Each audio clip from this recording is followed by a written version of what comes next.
Okay, let's go ahead and get started there, folks. Uh, Welcome back to another 2 p.m. PST YouTube stream. I'm your host, Rangerbird Jim, and today, as you can see, we are starting off with some Pega for the Pega certification exam later.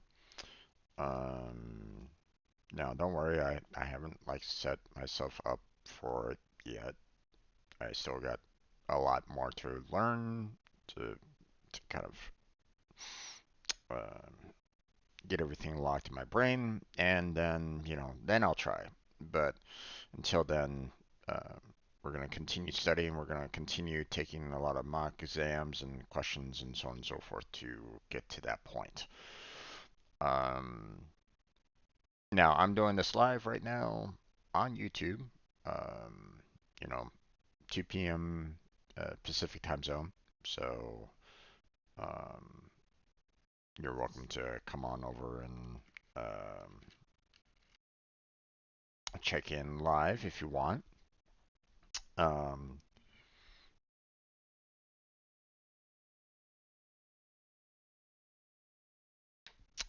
Especially if you're watching this later on YouTube. If you are watching on YouTube, then welcome. Hopefully you've been enjoying the video so far. If this is the first video that you've been watching, um, this has already been a number of videos already in this particular playlist. So I would recommend if you're trying to start off with, you know, going through the full um, mission list, then I would say, go back to uh, go to my playlist. I have a lot more videos there. Um,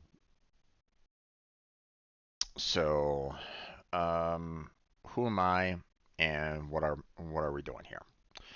So, I'm currently an out of work, unemployed software developer um, who's just trying to find a job.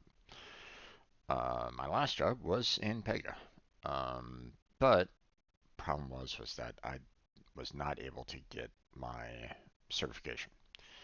Um, I was included in a team that was trained by an authorized training partner. And well, me and pretty much that entire team decided to do self-study because we were not happy with how it was being taught. So a lot of us was doing self-study. The one and only time that I did take the certification, I was definitely not ready for it. I knew I wasn't ready for it, but they said that I had to take it. Um, so it was not a surprise to me that I failed the exam. But I mean, I got close. I was like 6 questions away from the bare minimum. Not exactly something to necessarily shoot for. You want to try to, answer all the questions as, um, to the 100%, mark, obviously. But, I didn't know everything that there was to know about Pega. And, well, when we were being taught for 8.6, there were some questions in the exam that were from Pega 7, using keywords from Pega 7. So that also threw me off in particular. So um, it was a bit rough. Um, but was put into a contract, even though we requested to be put back into another study group. That was rejected. So, um, you know, we we went back to, we went off to do contractor work. And while I did have a job as a Pega developer, um, I didn't really get a whole lot of help per se there. I I appreciate mentorship, um, but a lot of folks tend to look at it like, hey, you're just gonna have to do this on your own, and that's it. Um, Now, I mean, there's something to be said about um, not like dragging someone along, but I mean, some people might learn better that way too. So, um, one of the things that any mentor needs to know is how much assistance is the mentee gonna need, right? Are they gonna just, say, hey, no, listen, I'm good. You don't have to worry about me. I'll study at my own time. I'll come to you if I have questions. I mean, there's that. Some people might be, hey, I'm gonna need some guidance through all of this. Like I've never seen this before. I'm gonna need, someone to kind of be there while I'm kind of going through it to kind of answer any questions that I have like right then and there. And that was my issue because um, there was a lot of keywords that were being used that, I wasn't quite sure what they were really talking about um, during the process. And well, um, you know, at the end of the day, it was my responsibility to try to get the certification, and I didn't do that, and I was laid off. So now I'm at that point where, once again, I don't have a certification and I'm trying to look for work again, and it hasn't been really easy. But um, you got to keep on, you got to keep on going. You got to keep on pushing forward. I mean, otherwise, you might as well just hop into a grave or something like that because, I mean, uh, you know, you need money in order to survive in this world. Um, so, um, so yeah. Um,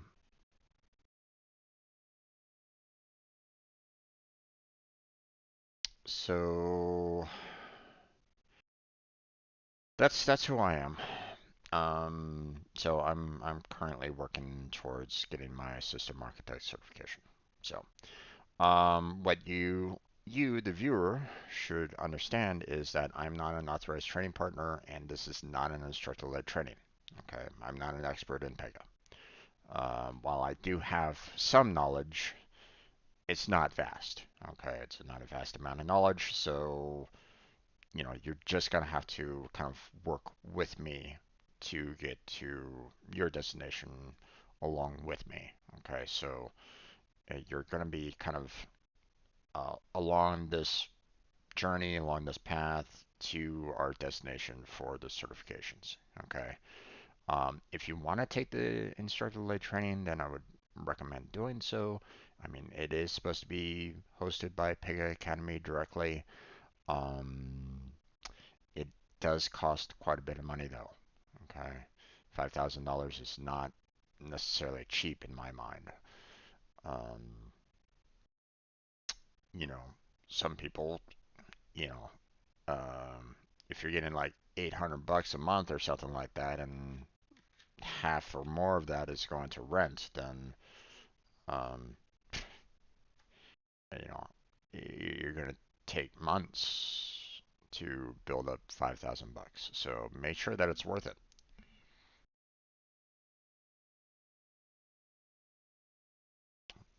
You know, it's supposedly like a 2-week course or so, um, and they push you through, trying to get your certification. So be ready for that. They're going to dump a whole lot of information on you, and you want to be asking as many questions as you can in order to take that certification. So now the money should pay off, once you have that certification, then you can apply for other jobs that are looking for Pega developers. Um, but um, it's going to be an uphill battle to get there, right? So um, now, one thing that I need to mention is the fact that Business Architect is done. Okay, we've already done the 2 missions and 2 modules. If you, these 2 modules here are all concerning the Pega Express, and that covers 13% of the certification exam. So I would recommend that you do this Pega Express delivery mission here to get more knowledge of it for the Business Architect certification. We're not going to be covering that anymore than what we've already done. So don't worry.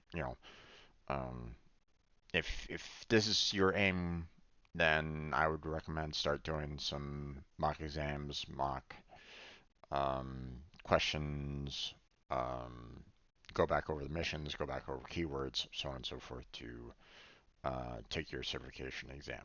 Okay? So, but we're going to continue with the system architect. We are still in the decision tree, decision table topic.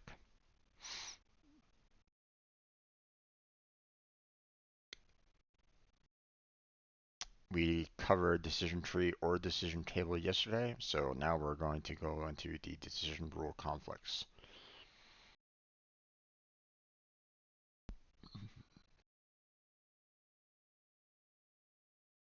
And a fair amount of information here, so.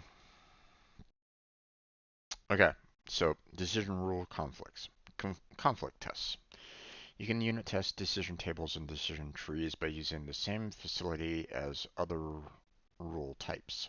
The decision table and decision tree rule forms include the ability to test for conflicts and completeness. The tests help to identify potential gaps in the decision rule execution by identifying either missing conditions or conditions that may not be tested during execution. Okay, outright missing conditions or conditions that will not be tested. Okay, makes sense. Conflicts, checking for conflicts identifies your decision rule. If your decision rule prevents one or more of its rows or branches from ever being used. Show conflicts verifies incorrect conditions. A warning is displayed on the row, which causes the conflict to specify the condition that did not evaluate. For example, you assume your decision table contains a row that tests for purchase requests that exceed $300. Next row tests for purchase requests that exceed $500. The second row may never be evaluated because the upper row includes that condition. A decision rule without conflicts is said to be consistent. When evaluate all rows is selected for the decision table, the test does not show any conflicts because all conditions are evaluated. So, you can say, you can mark evaluate all rows, and it will go through every single row, no matter what. Um, so if you say that the purchase request is over 300, it checks that, then it goes on to the next condition and checks to see whether or not the purchase request is over 500, and it goes through every single last one of them. Now, what happens when there's like multiple true statements? I don't know.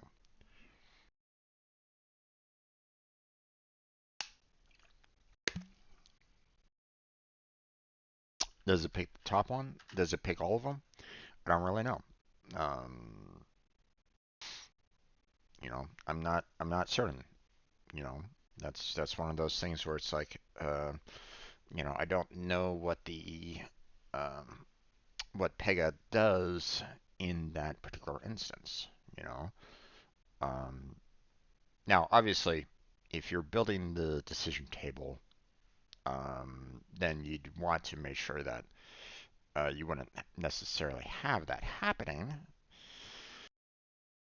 But let's face it, not everybody can be, perfect in their programming, testing, so on and so forth to make sure that everything works out the way you want it to, right? So, hopefully you do, but um, um, you know, I've seen mistakes like that happen before. So where maybe uh, you program it one way, and because of the input placed in, you know, you're seeing different output than what you were initially expecting. So, so what happens if multiple rows in a decision table is triggered? I don't know. Um, I don't really know what might happen in that particular case. So, um, the following image shows the test for conflicts for a decision table and the decision tree. The decision table shows that conditions on that condition credit scores greater than 1000 cannot be evaluated because it is a larger value than the 900 condition that is evaluated first. The decision tree shows that unit price less than $25 cannot be reached because the condition unit price less than $50 is evaluated first and includes the previous condition. Conflicts are reported as warning messages when you save the form and displayed on the guardrails landing page. In the center of the following image, slide a vertical line to view the decision table and decision tree test conflicts comparison. So, for a decision table, um,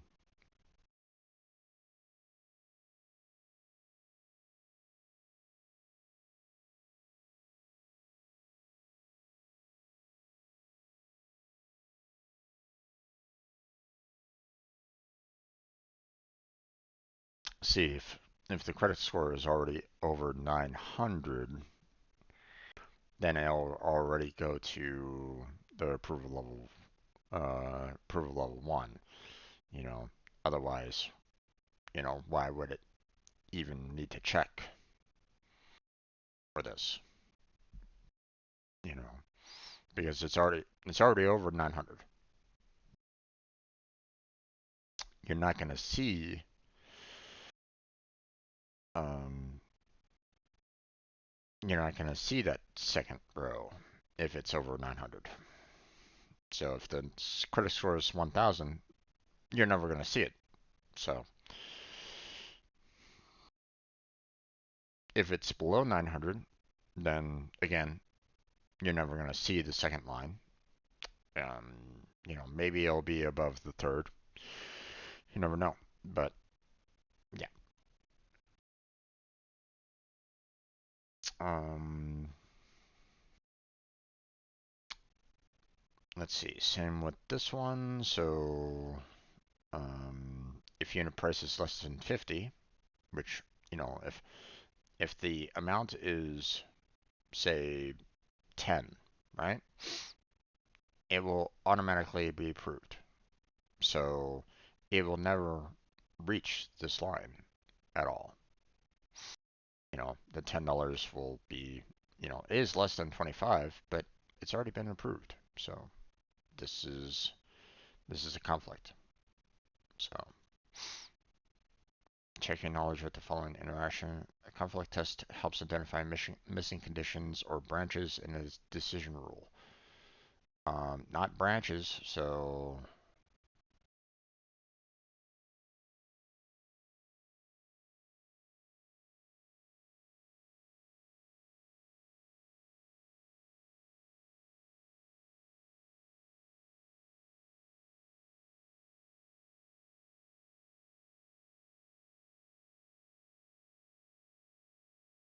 okay. Completeness test. Show completeness identifies a decision table that has missing conditions or a decision tree that has missing branches. The system adds rows that indicate tests that are missing in the original decision rule. You can add return results as additional rows if the decision rule needs a more detailed evaluation of the values. Show completeness can generate large number of rows when there are numerous combinations of values to test. The following image shows the test for completeness for a decision table and a decision tree testing two property values, customer level and customer revenue. Customer level property is configured as a local list with three possible values, bronze, silver, or gold. Both the decision table and tree are configured to apply specific discount rates based on the bronze customer level with three different revenue threshold values. The show completeness feature adds rows to check for a revenue threshold equal to or less than 10,000, silver and gold customer levels. And the user determines if the suggested conditions are necessary. In the center of the following image, slide the vertical line to view the decision table and decision tree test completeness comparison. So, you know, all these red values are, ones that are missing. So it added in the gold and silver in here because those are additional customer levels, right? So, um, maybe there isn't really a need for these gold or silver. It will always return zero no matter what. Okay, so you may want to just kind of go through this list and just say, nope, don't need it. Everything's zero. We're clear. We don't need to do anything more with that. I mean, that's perfectly reasonable. Why you want to show completeness if this is the table that you want, that's, you know, something that you'll have to consider, but um, otherwise it's um, um,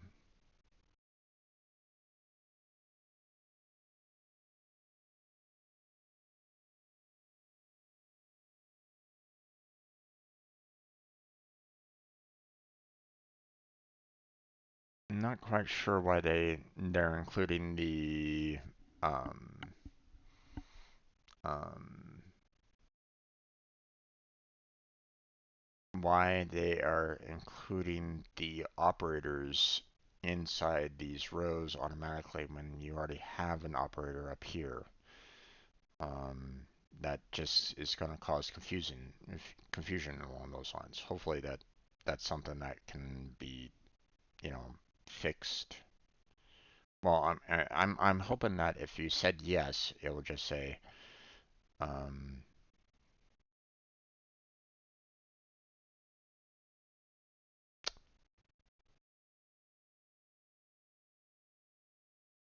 oh, actually, hmm.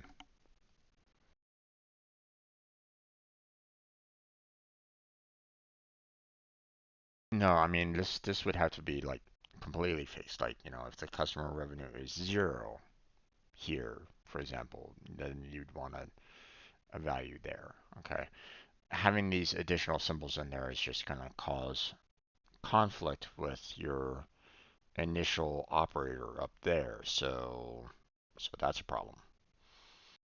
I'm hoping that that's not necessarily the case, but I don't know.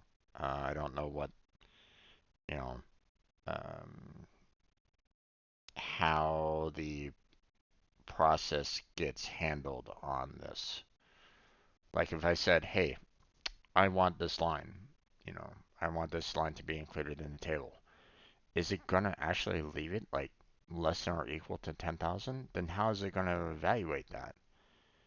Customer revenue is greater than, less than, equal to 10. How is it gonna interpret that? You know what I'm saying? Um, so so there's something weird going on there, but whatever. Okay. And then of course you have the decision tree. Um,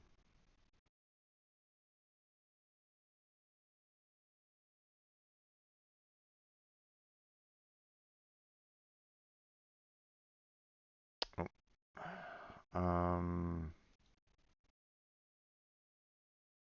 you don't have a really good um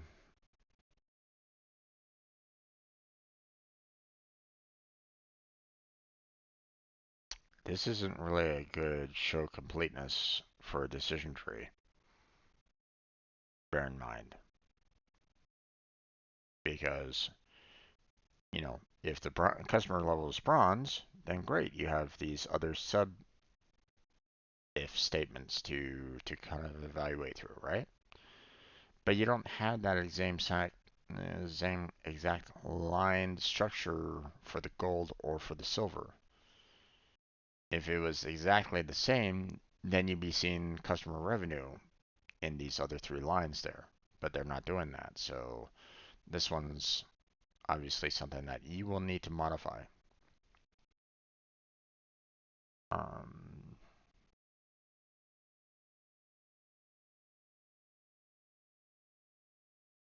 so yeah, that's a bit rough there. The completeness test helps identify unreachable branches or conditions in a decision rule. Helps identify? No. It builds unreachable branches or conditions. Or, it tries to fill in,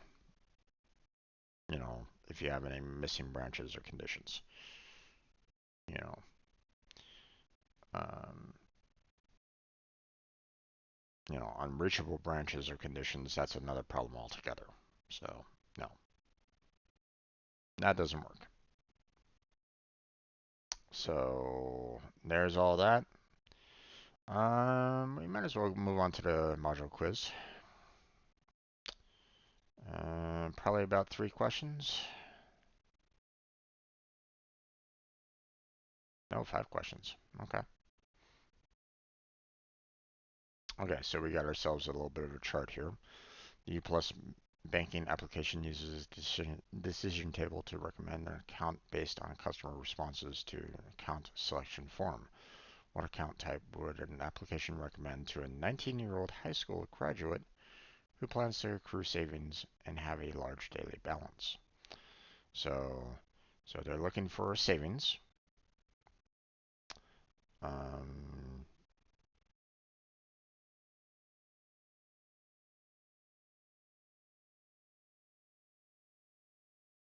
they are.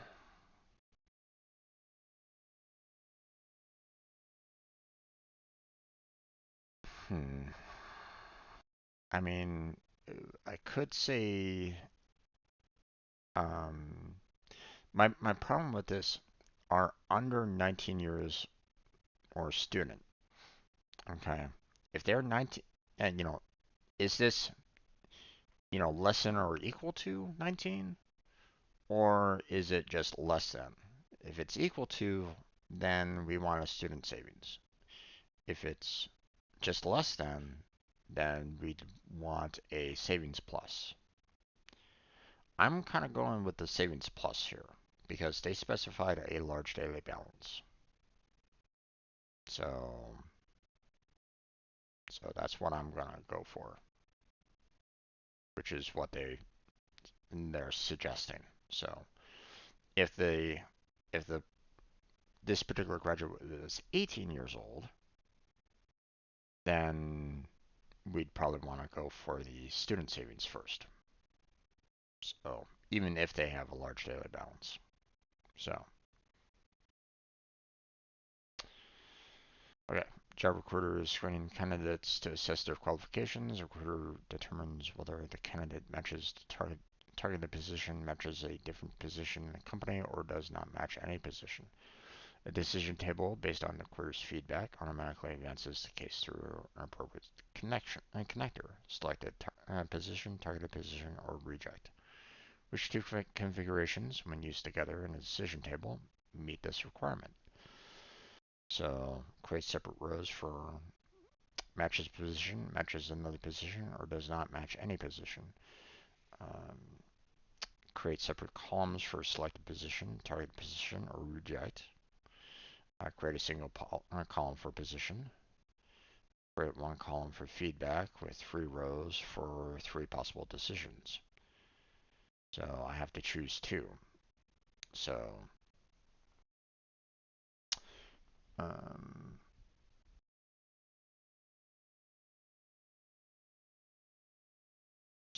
we'd want a single column for position, right? Right.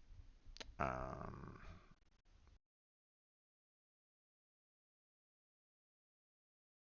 do we need to give their feedback?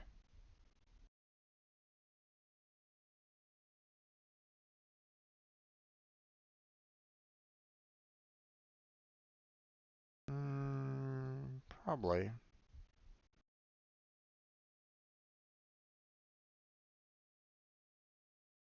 We don't need separate columns for the different positions there. That doesn't really work. And separate rows for matches position, matches another position, does not match position, doesn't really work. Well, I mean, it kind of does, but we need that extra column for feedback. So, or at least, oh, no, okay. Apparently it doesn't like to have, position does not have conditions that can be evaluated.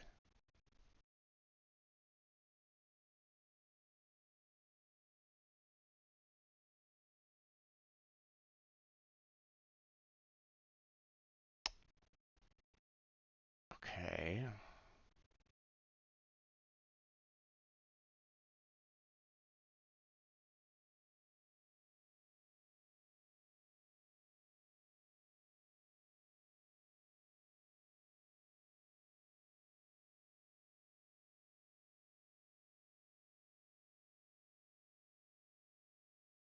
The rows would probably be the individual person. So,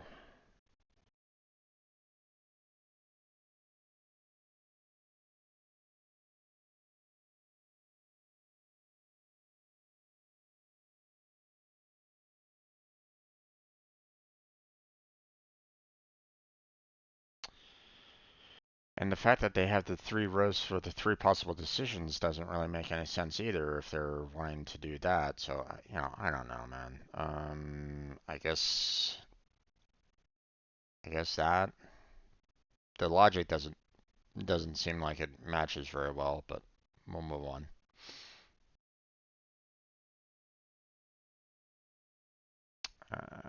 Candidate hiring decisions are based on feedback from the interviewer and assess test scores. If necessary, other skill test scores are used in the evaluation. Candidates with assessment score of 40 or less are automatically rejected.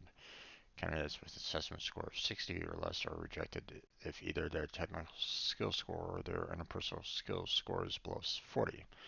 Candidates with assessment scores higher than 60 are automatically approved. You use a decision tree to make the evaluations. Which 2 branch configurations, when used together in the decision tree, meet the requirements?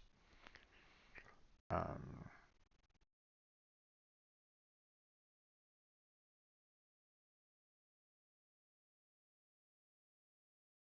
I mean, you don't need to worry about that. Um, yeah, you want that one, top level branch that tests for assessment scores less than 40. If it is, then it rejects everything, so you don't need to go on to anything else.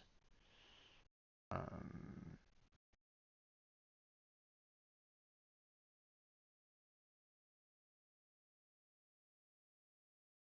and then we have that one. There we go. Drag each configuration option to the description that would best automate the decision. So, we got a win condition or decision table. So, um, when booking a flight or hotel, a customer receives a notification about an available vacation package based on the type of booking and the location. Hmm.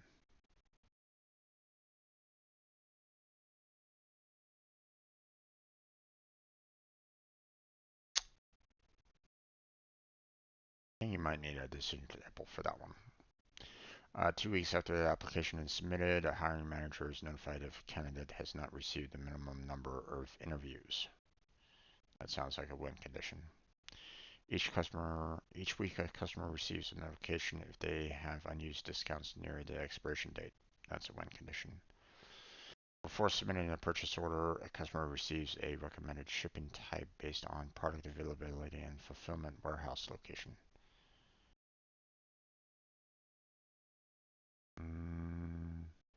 I think that's also kind of like a win condition. Nope, nope, okay.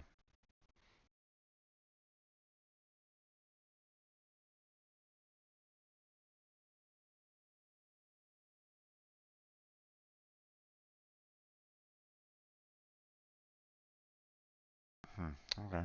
I guess decision table is the one for that one. Yeah, designate a decision tree that you want to test. You want to verify that the system can evaluate every row regardless of the input values. How do you test your decision tree logic? Um,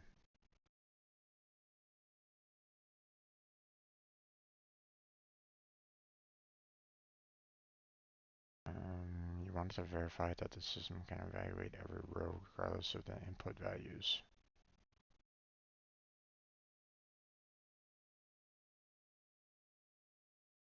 Hmm. Well, I mean, technically you could say that you want it to test all rows no matter what, um, but I mean the first two doesn't really work. Uh, the fourth one doesn't really work because you're trying to find um, if you have some um, if you're having some problems with the decision tree, so it'd have to be for conflicts. So there we go. Evaluating the test results. Oh, really?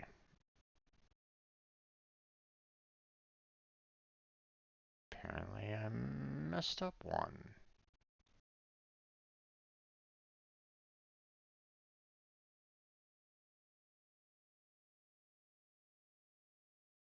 Maybe it's this one here that we were having some difficulty with.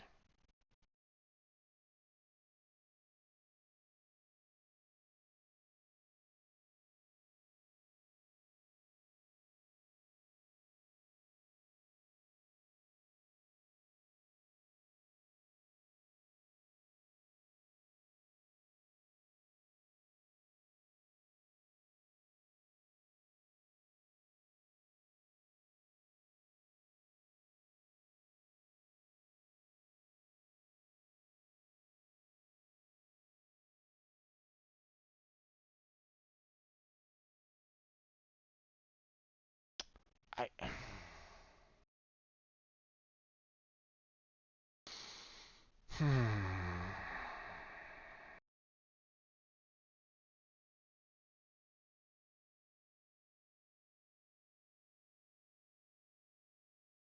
Why?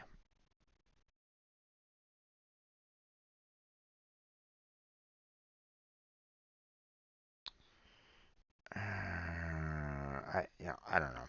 I don't.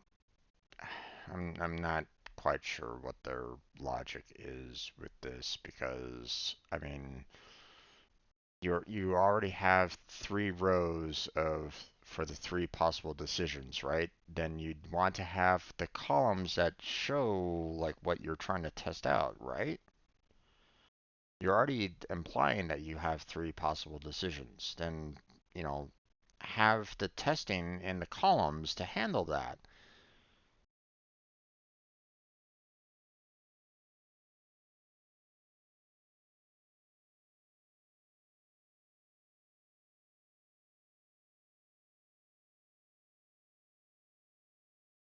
You know what? I'm gonna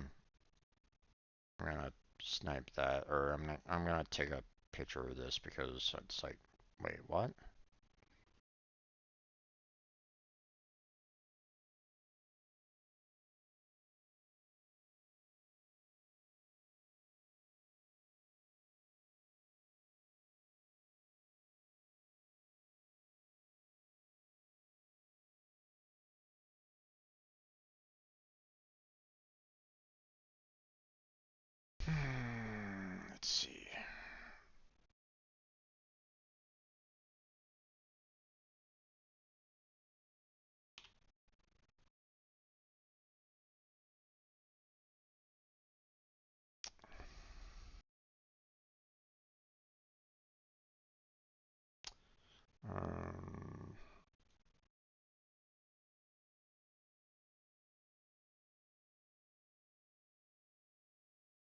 Okay, let me go ahead and get the image in.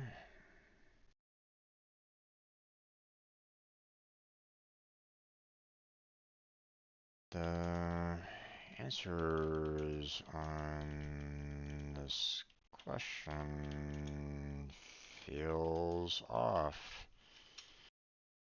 If you are testing on whether or not they are qualified for a particular position, wouldn't you want to test whether they fill in that particular position?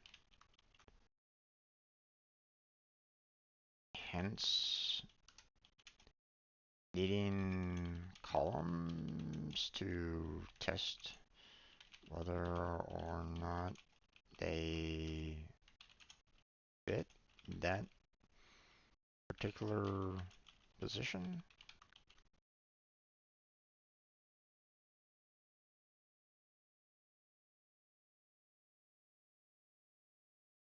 The only column that you are using is feedback,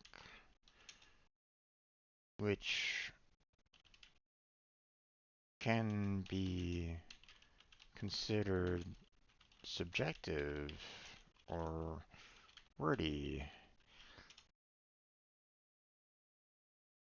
How can you even evaluate that condition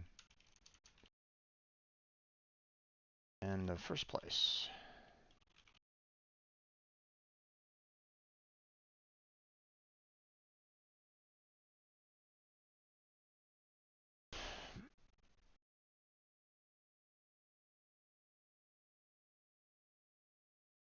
I think this question needs to be reevaluated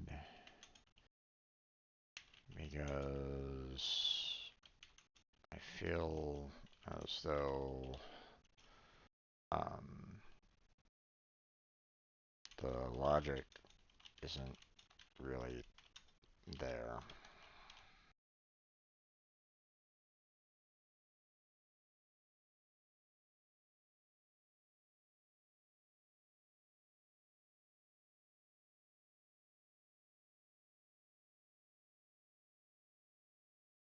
Like, how can you have a condition on whether or not a uh, interviewee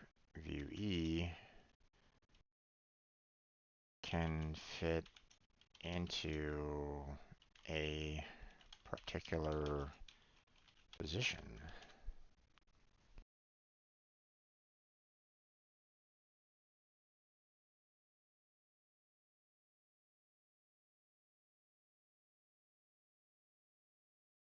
Feedback doesn't cover that.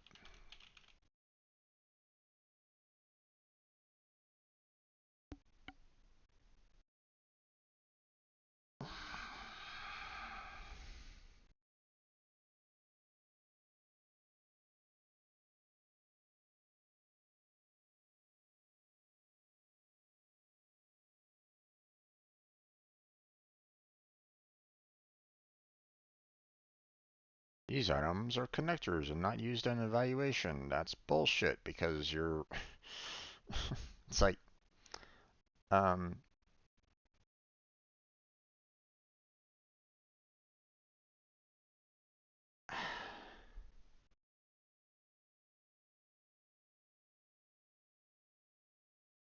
I don't know. It just. Okay.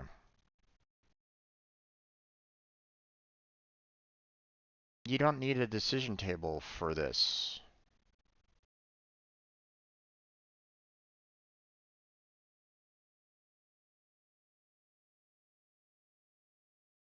You know, feedback doesn't fall in very well into this, you know. I don't know, man.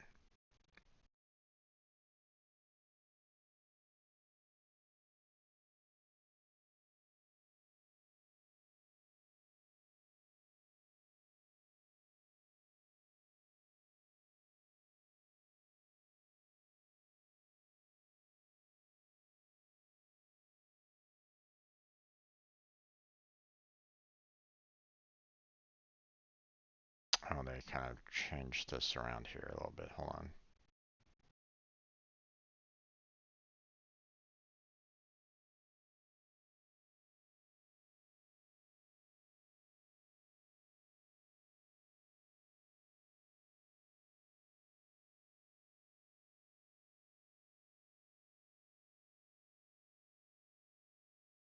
Okay, this was a savings plus.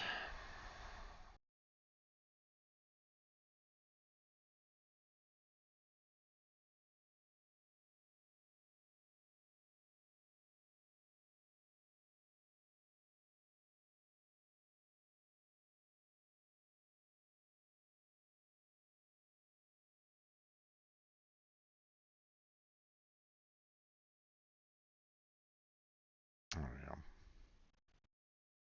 All right, well, that's it for that. Um,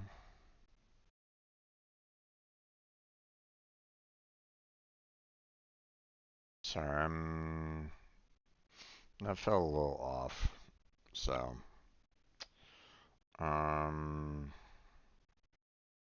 matter of fact, I still feel as though, um, there's something here that I wanted to talk about here.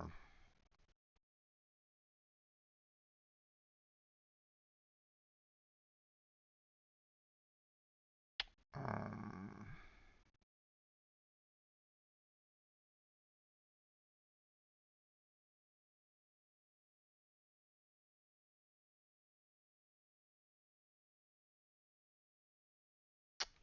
I wanna do two additional questions here. Um, one concerning the this note.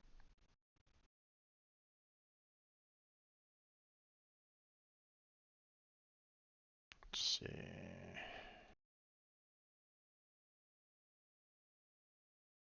Which is what happens if when you're evaluating all rows, um, what happens when you um,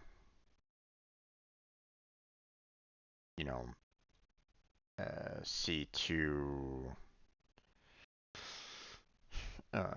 correct solutions. So if it if it's evaluating all the rows, what happens when it encounters true results on multiple rows? Um, question concerning the note. If you evaluate all rows in a decision table, what happens if you encounter multiple true statements on multiple rows? Does it send back the first row and only the first row? Does it return all rows? Um,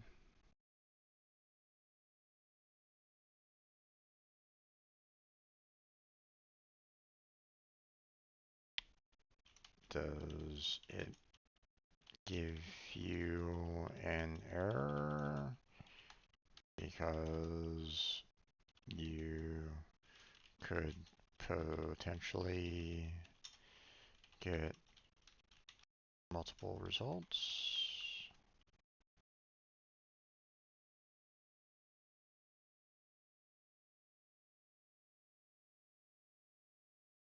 Right, concerning a note, see attached.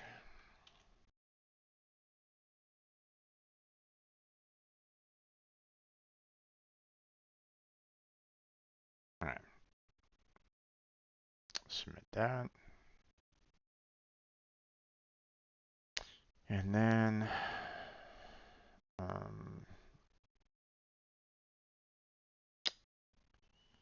I wish that I can take a screenshot of like um, both of these at the same time.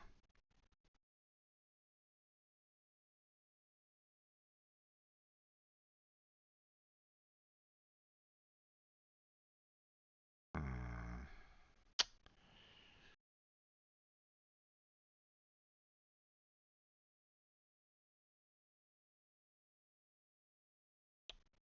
hold on. Scroll up a little bit. I'm gonna try to combine two pictures here together.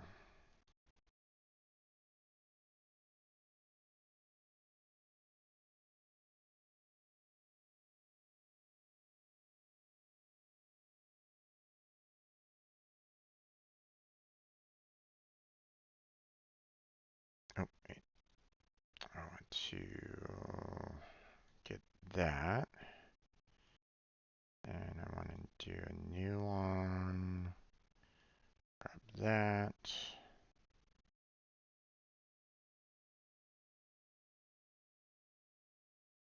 And then copy that. Then we're gonna go ahead and try to paste it.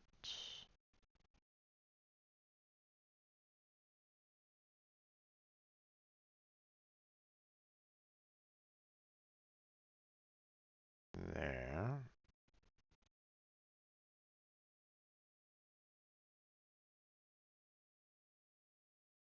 Oh, oh.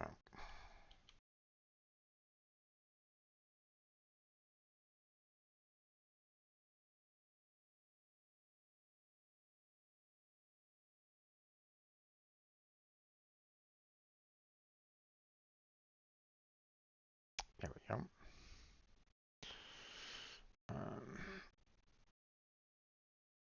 Let's see.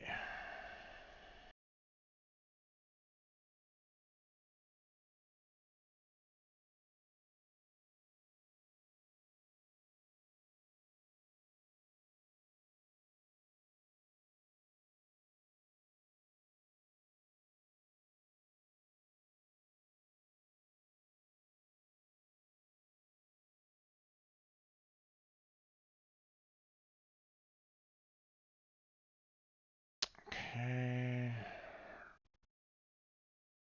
Close that out.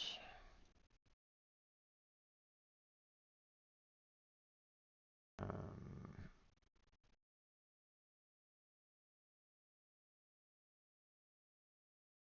let's see. Concerning the graphic. Let's see. Screenshot attached.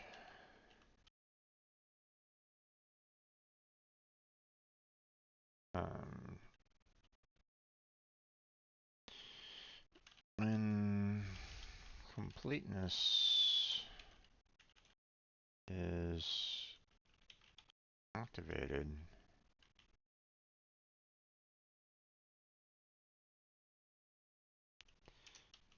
it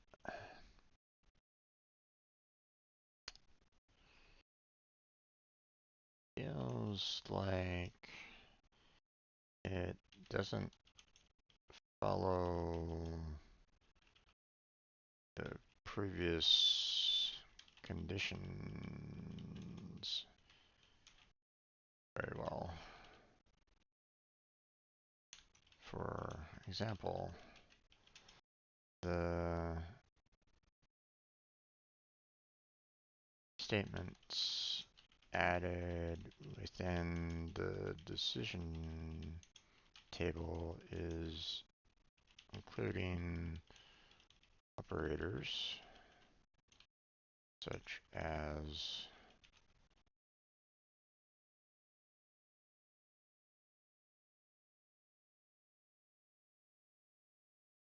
or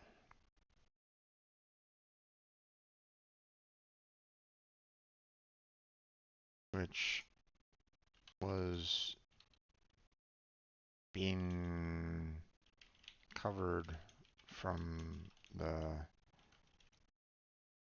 customer revenue at the top of the column. So are those operators included when you say okay for those rows? Or are the numbers just placed in?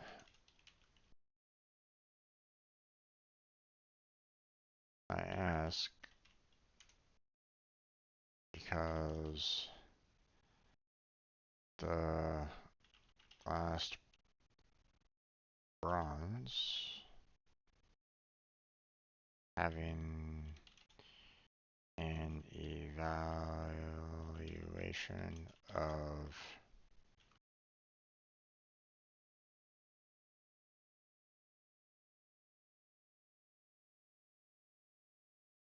would be conflicting with the and the customer revenue test.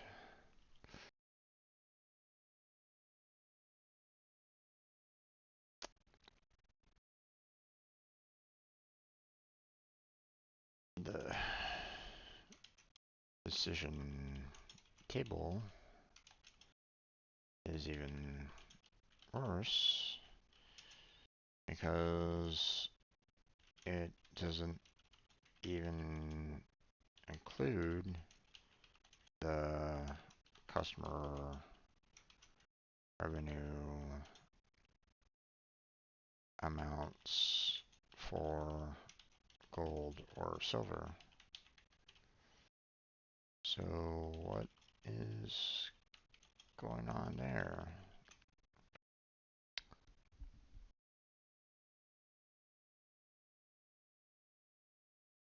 It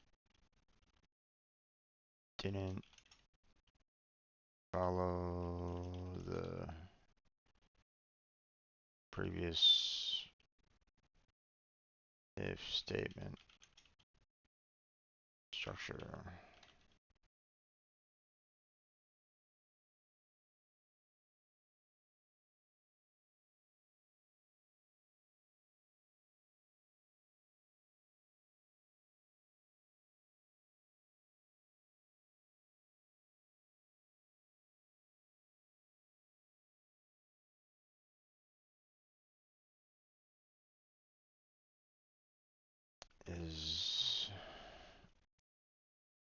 Will it fill in the structure when if you approve, or are those the exact incorrect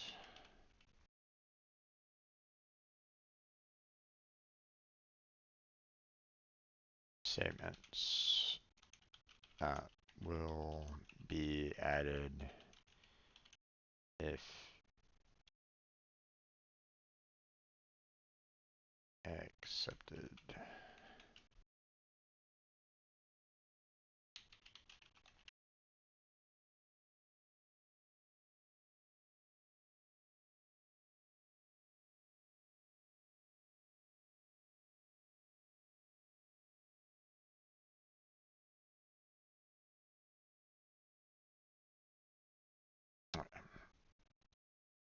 Now I need to add in this attachment.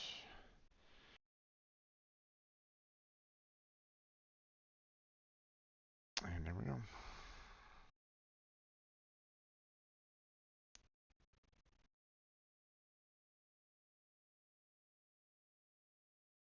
All right. So that's going to be it for today on our Pega journey. Uh, Hopefully you enjoyed that. That was there was obviously some parts that I was kind of going, wait, what? What's going on here? What's this all about? Maybe I needed more of a visual of what they were kind of looking for or something like that. I don't know. But it definitely felt like there was something wrong with it. Um, but that's where we're going to go ahead and end today's Pega journey. So hopefully you enjoyed that. If you did, help me out with the algorithm. If you're watching this later on YouTube, the whole liking, the subscribing, and all that jazz would be fantastic. It would help me out. Um, Feel free to spread this around if you feel like if you're like maybe on a team that, you know, um, that might also find it helpful. Um, I know that, I go through um, topics fairly, I guess, well, slowly, I guess you might say, but hopefully I add enough detail in there for you to appreciate. Um, So um, maybe um, maybe I'm helping you on answering some of the questions that you might have during these particular topics. I don't know. You'll have to let me know. You'll have to put a comment in. If there is a question that you're not understanding, then feel free to give it. I will do my best to try to answer it. I recommend anybody ask questions. If you're not understanding the particular topic, or if you're not understanding what the statement is all about, or something along those lines, if you're not really grasping what they're trying to go for or something along those lines, then feel free to ask. Okay, I will do my best to answer it. If I can't answer it, then I do know some people that are Pega experienced that, should be able to answer it for you. So, again, if there's anybody that is like professional Pega developers, um, senior level, lead, whatnot, then, feel free to go through this and maybe answer some of my own questions and therefore help out others as well. I would greatly appreciate that. Um, So yeah, that's where we're gonna go ahead and end today's journey. So um, yeah, so thank you very much for watching. I appreciate it. Hopefully, I catch you next time. Until then, take care. Have a good night. Stay healthy. Stay safe. And I'll catch you strangers next time.